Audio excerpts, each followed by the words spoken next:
नमस्कार, कशिश न्यूज देख रहे हैं आप। आपके साथ मैं हूं वैद्य रितिका गौतम। तो देखिए, इस वक्त सभी की आंखें नम है।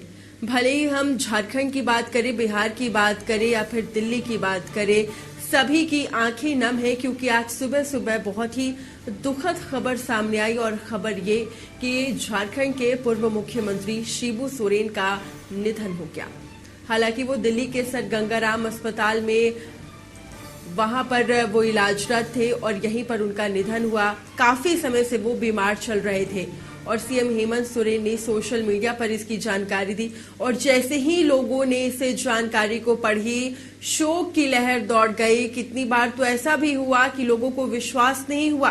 कुछ की प्रतिक्रिया भी सामने आई जहां सभी ने कहा कि कहीं ऐसा तो नहीं कि ये फेक न्यूज हो। लेकिन जब खुद हेमंत सोरेन ने अपने सोशल मीडिया के जरिए इस बात की जानकारी दी, तब जाकर लोगों को यकीन हुआ कि वाकई में दिशोम गुरु अब हमारे बीच नहीं रहे।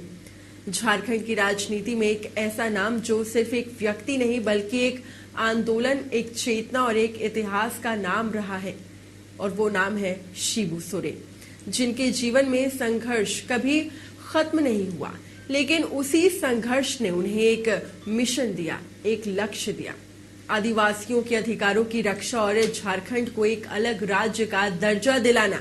शिबू सोरेन का जन्म 11 जनवरी साल 1944 को झारखंड के गोड्डा जिले के नेमरा गांव में हुआ है। बचपन में ही एक घटना ने उनके जीवन की दिशा तय कर दी। एक चिड़िया की मौत ने उन्हें इतना व्यथित कर दिया कि उन्होंने मांसाहार से सदा के लिए तौबा कर लिया। ये करुणा आगे चलकर एक बड़े आदिवासी आंदोलन की नैतिक बुनियाद बनी। जब वो किशोर थे तभी उनके पिता सोबरन सोरेन की सुदखोरों द्वारा निर्मम हत्या कर दी गई थी। ये हादसा उनके लिए भावनात्मक रूप से तोड़ने वाला था, लेकिन उसी क्षण उनके भीतर अन्याय के खिलाफ एक विद्रोही चेतना भी जन्मी। पढ़ाई से जब मन हट गया और वो हजारीबाग जा पहुंचे, जहां से उन्होंने जीवन की जमीनी सच्चाई का सामना शुरू किया। शिबू सोरेन ने जीवन के कई रूप देखे, मजदूर बने, ठेकेदारी की और रेल लाइन निर्माण में कूली का काम भी किया। लेकिन मजदूरों के लिए बने भारी जूतों से असहज होकर वो काम भी छोड़ बैठे।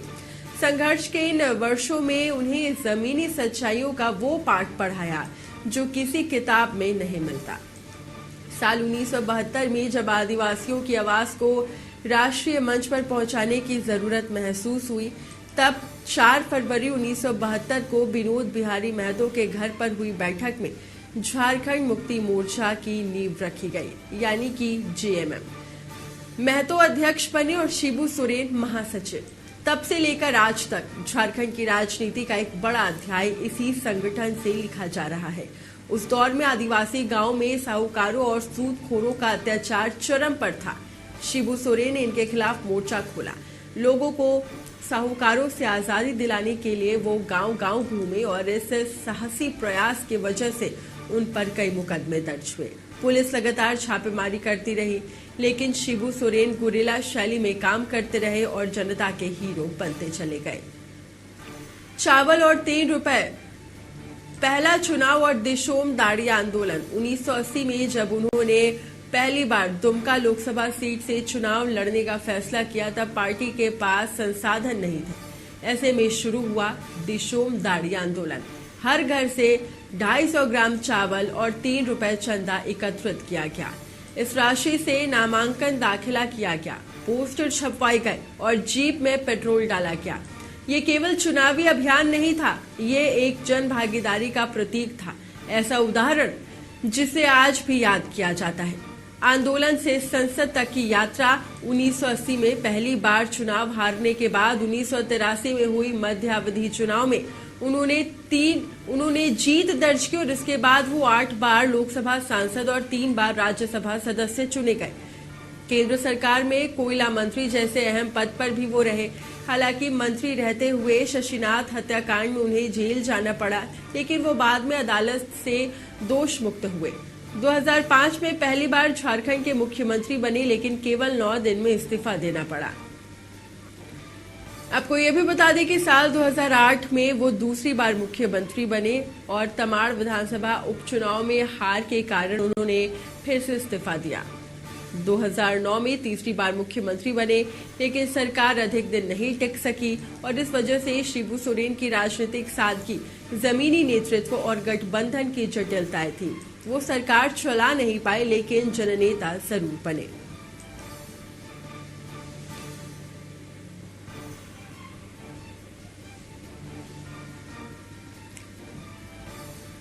तो चलिए ज्यादा जानकारी लेते हैं। सहयोगी अंकित लाइव जुड़ चुके हैं। अंकित, आज सुबह जब सभी की आंखें खुली, एक ऐसी खबर सामने आई जिसने दिल को झकझोर दिया और कहीं ना कहीं हम कह सकते हैं अभी लोग इसके लिए तैयार नहीं थे, और वो खबर ये रहा दिशोम गुरु का निधन। हालांकि लंबे वक्त से वो सर गंगाराम अस्पताल में भर्ती थे और वो इलाजरत थे, लेकिन जब लोगों ने मुख्यमंत्री हेमंत सोरेन को ट्वीट को पढ़ा, तब जाकर वो विश्वास उन्होंने किया कि वाकई में दिशोम गुरु अब हमारे बीच नहीं रहे।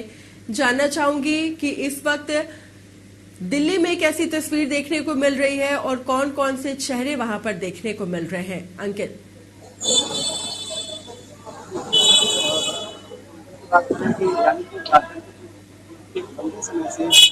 अस्पताल में भर्ती थे और उनका जो उपचार चल रहा था, एक लंबे समय से चल रहा था। रूटीन चेकअप के लिए आते थे, लेकिन इस बार वो कहीं ना कहीं यहाँ से उन्होंने सर गंगाराम में अपनी आज सुबह जैसे सूर्य की किरण निकलती है तो उन्होंने कहीं ना कहीं अंतिम सांस ली।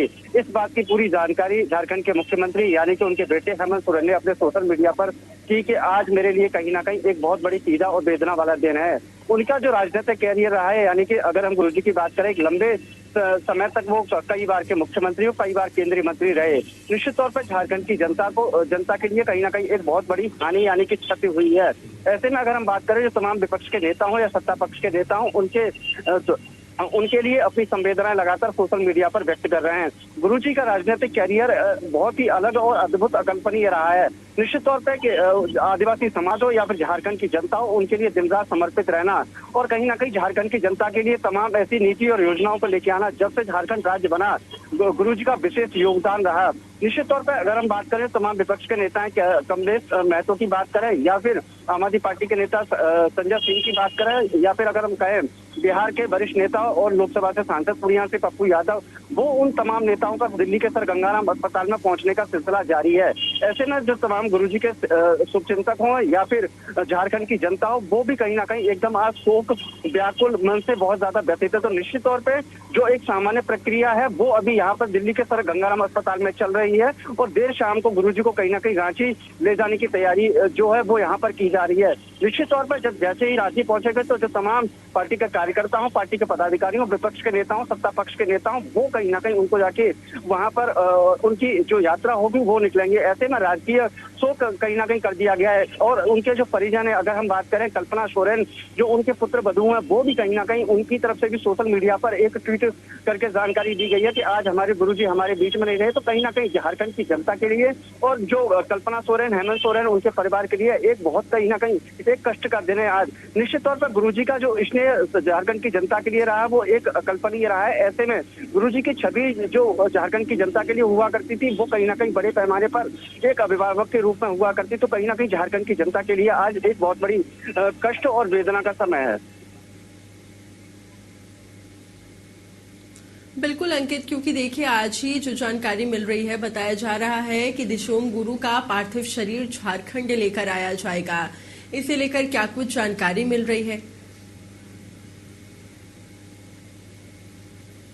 शाम तक यहाँ पर जो भी अस्पताल की जो भी गाइडलाइन किया जाएगा और जो उनके बेटे हैं हेमंत सोरेन, वो लगातार एक एक चीज की निगरानी कर रहे हैं। तमाम जो झारखंड के दिल्ली में अधिकारी हैं वो सारी व्यवस्थाओं को यहाँ पूरा कर रहे हैं और देर शाम तक उनको एयर एम्बुलेंस के द्वारा यानी कि एयर लिफ्ट के द्वारा उनका जो पार्थिव शरीर है वहां लेके जाएगा और वहां पर उनका कहीं ना कहीं जो पार्थिव शरीर है एक यात्रा के रूप में एक विशाल जन सैलाब के साथ उनका पार्थिव शरीर पहुंचेगा। निश्चित तौर पर जो अस्पताल की यहाँ पर जो भी प्रक्रिया होती है, अभी उन सभी प्रक्रियाओं से झारखंड के मुख्यमंत्री पूरा करा रहे हैं। जो प्रोटोकॉल होता है अस्पताल का, निश्चित तौर पर उनको यहाँ से तकरीबन हो सकता है कि 5 से 6 बजे के करीब दिल्ली से रांची के लिए रवाना किया जाएगा। उसके बाद जो भी आगे का प्रोटोकॉल होता है, पूर्व मुख्यमंत्री होने के नाते किस तरीके से कौन कौन सी राजकीय जो सम्मान होता है उसको कहीं ना कहीं फॉलो करते हुए उनका जो अंतिम दर्शन करने के लिए जो तमाम लोग पहुंचेंगे उनके यात्रा में, उसका जो भी आगे की रूपरेखा रहेगी वो हेमंत सोरेन यानी कि झारखंड के मुख्यमंत्री तय करेंगे। रितिका, बिल्कुल अंकित, आप नजर बनाए रखिएगा, आगे भी तमाम अपडेट्स लेते रहेंगे। बहुत बहुत शुक्रिया हम तक लाइव तस्वीरें पहुंचाने के लिए, तमाम जानकारी साझा करने के लिए।